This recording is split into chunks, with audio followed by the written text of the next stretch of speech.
करोगे, क्या करोगे उसका? अब या तो कि तो बकवादा में लावेगा, कि तो शराब पीवेगा, कि तो और कोठी खरीद कर गिर देगा, उस पर कोई कब्जा कर लेगा, फिर लट्ठम लट्ठा मुकदमे होंगे। या कोई ले लेगा रिश्तेदार या कोई मित्र बन कर फिर देखो ना, फिर खेचा तानी रात न नींद आवना, वह रखेगी बेगन में पात्रे वो माया तन जीर्ण नहीं दे। और माया तो परमात्मा कहते हैं इस जीव की सबसे बड़ी शत्रु है जो भगवान से दूर करे।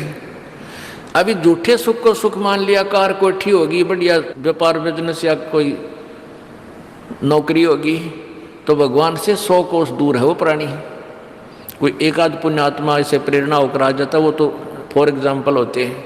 तो परमात्मा कहते हैं इसे सुख का आग लगे जो भगवान से दूर करे। परमात्मा कहते हैं वो दुख अच्छा हमारे लिए जो परमात्मा के चरणों में हमें लगाए रखे। कबीर साहब कहते हैं सुख के माथे पत्थर पड़ो जिससे नाम रट देते जावे, और बलिहारी वो दुख जो पल पल नाम रटावे। कि हे परमात्मा इसे सुख की हमने जरूरत नहीं, जो भगवान से दूर करे। पत्थर पड़ो इसे सुख के ऊपर, और बलिहारी उस दुख के जो पल पल नाम रटावे। जैसे भक्त नाम ले रखा किसी ने और उसको कोई पीड़ा हो जाती है, चिंता शुरू हो जाती है उसको, हे भगवान कदे कैंसर ना हो जा, हे परमात्मा कोई और ऑपरेशन ना बन जा। तो वहाँ तक जाता है जहाँ डॉक्टर के पास, और भगवान याद रह कर आता है। और वहाँ जाकर डॉक्टर करता है अल्ट्रासाउंड और एक्सरे वगैरह करके बता देता है कि आपको वैसी कोई खास बीमारी नहीं है, नॉर्मल सी है, ये दवाई लो ठीक हो जाए। उसके बाद फिर परमात्मा के गुण कितने गाता है वो। जो भक्ति से दूर हैं वो तो भूल भाल जाते हैं, उनको तो परमात्मा याद आता है, कोई ना डॉक्टर दिखे। और पुण्यात्मा जो भक्ति करते हैं उनको डॉक्टर नहीं भगवान पहले दिखाई देता है।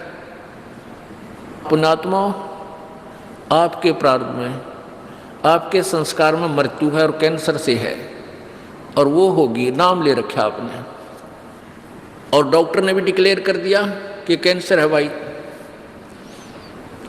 पीछे आपको उदाहरण दिया था, एक लड़का रोहतक से, इकलौता पुत्र, और 10 साल के बाद पुत्र प्राप्ति हुई, और उस लड़के का कान में कैंसर बता दी, PGIMS रोहतक तक। उन डॉक्टरों ने फाइनल कर दिया और उसका पूरा डाटा अपने मोबाइल में नोट कर लिया कि इसका ऑपरेशन करवा ले और दिल्ली ले जा, हम नहीं कर सकते। वो रोता हुआ यहाँ आए। अब क्या है कि ये काल बड़ा उस्ताद है, थोड़ा सा सुख होते ही भगवान ने भूलन लाग जाए। वो 5 महीना में आए हमारे पास रोहतक से, जबकि आए महीना आना चाहिए था। 5 महीने में पता क्या भाई कितने दिन में आए, वो 5 महीने वाला गेला। हमें भी ज़्यादा खींचातानी करें भाई इतना लेट क्यों हो गया, तो भगवान ने नहीं चाहिए तो फायदा क्या होगा। ये कुदरती है, जब इस महीने 2 महीने में आपका प्रेरणा नहीं उठी, लोर नहीं उठी आने की, तो फिर भक्ति कहाँ चल रही है आपकी। बंधन तोड़ कर आ जाओगे जिसके अंदर भक्ति चल रही है, चाहे कितनी दूर भी क्यों नहीं है इंसान। भारत में कोई दूर थोड़ा, कोई वीज़ा थोड़ा बनवाना है दोबारा आने के लिए, और वो भी नहीं आ पाते हैं, फिर भक्ति नहीं चल रही उनकी। तो फिर रोए दोनों, और लड़का भी रोए, उसकी पत्नी भी रो, उसका बाप भी, दोनों। वो लड़का छोटा ही था, 12-13 साल का। कहने लगे जी कैंसर बता दी, हमारा इकलौता पुत्र है। बुरा हाल, मेरी नहीं सुने, रोए वहाँ बेटा बात सुनो, आप दोबारा चेक कराओ और पूरी श्रद्धा रखना मालिक में।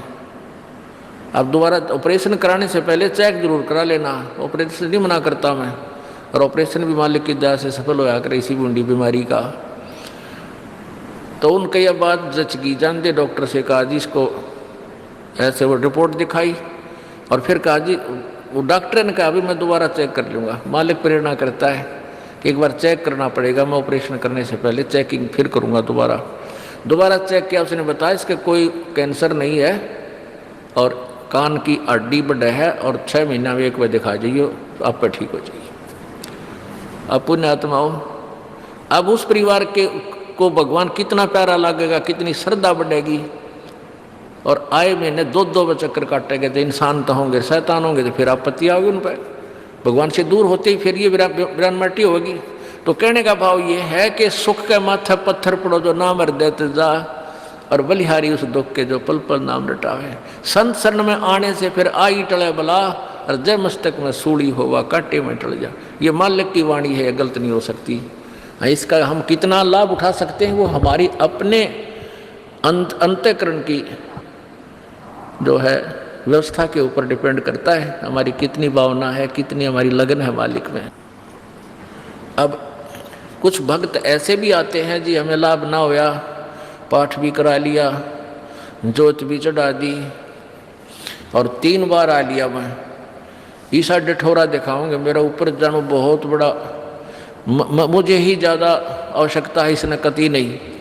वो बेचारे बालक हैं पहली दूसरी कक्षा के, वो कुछ भी बोल सकते हैं, उनको ज्ञान ही नहीं।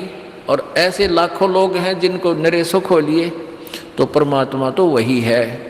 एक ही ट्रांसफार्मर में तो सबको कनेक्शन दे रखा है, और जिसके पंखे कूलर चल रहे हैं वो भी उसी लाइन से जुड़े हैं, और जिनके नहीं चल रहे हैं वो भी उसी लाइन से जुड़े हैं। तो उनका कोई कनेक्शन डिफेक्टिव है, उसको फिर चेक कराएं, लाइट पावर वही है। कहते हैं सतगुरु के दरबार में कमी काहे की ना, अंसा मौज नहीं पावता तेरी चूक चाकरी में। कि इस परमात्मा के दरबार में किसी चीज़ की कमी नहीं। और परमात्मा आप बताते हैं कि यदि तुझे लाभ नहीं मिल रहा तेरी चूक चाकरी में, आपके अंदर कोई श्रद्धा में कमी है, आपकी भावना में कमी है, या आपका कनेक्शन लूज है, आपका कनेक्शन कट ऑफ हो गया, वह पावर आ नहीं रही। इस परमात्मा कबीर जी के शब्द कोश में असंभव शब्द नहीं है। इस कबीर परमेश्वर की डिक्शनरी में इम्पॉसिबल वर्ड नहीं है, ये वो भगवान है। अगर आप ये वीडियो YouTube पर देख रहे हैं तो हमारे चैनल को